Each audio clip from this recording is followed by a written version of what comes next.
আল্লাহ রাব্বুল আলামিন বলেন, ইন্নাল্লাযীনা কাফারু বিআয়াতিনা সাওফা নুসলিহিম নারা কুল্লামা নাদিজাত জুলুদুহুম বাদদালনাহুম জুলুদান গায়রাহা লিয়াযুকুল আযাব। সূরা নিসা আয়াত নাম্বার 56।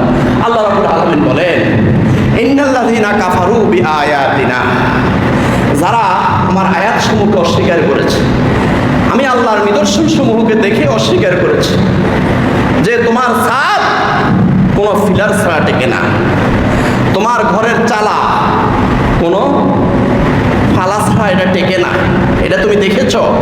অথচ এটা দেখার পরেও তোমার অন্তরের মধ্যে এই জিনিসটা অনুভূত হয় নাই যে বিশাল আসমান, এই ফিলার ছাড়া এই বিশাল আসমান কে দাঁড় করিয়ে রেখেছে বলেন?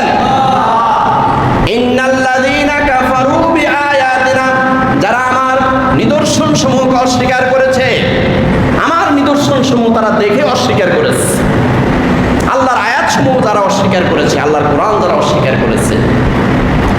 ইন্নাল্লাযীনা কাফারু বিআয়াতিনা সাওফা নুসলিহিম নারা, যারা আল্লাহকে অস্বীকার করেছে, পরকালকে অস্বীকার করেছে, আল্লাহর নিদর্শন সমূহকে অস্বীকার করেছে, আল্লাহ পাক বলেন সাওফা নুসলিহিম নারা, অচিরেই আমি তাদেরকে জাহান্নামের মধ্যে প্রবেশ করাবো। সাওফা নুসলিহিম নারা, আল্লাহু আকবার। কুল্লামা নাদিজাত জুলুদুহুম বাদদালনাহুম জুলুদান গায়রাহা লিয়াযুকুল আযাব, জাহান্নামের মধ্যে প্রবেশ করে আমি আল্লাহ তাদেরকে এমনভাবে পোড়াবো, এমনভাবে জাহান্নামের আগুন দিয়ে তাদেরকে পোড়াইয়া পোড়াইয়া তাদেরকে কয়লা বানাবো, কয়লা বানানোর পরে তাদের সমস্ত চামড়াগুলো জ্বলে ভস্ম হয়ে যাবে।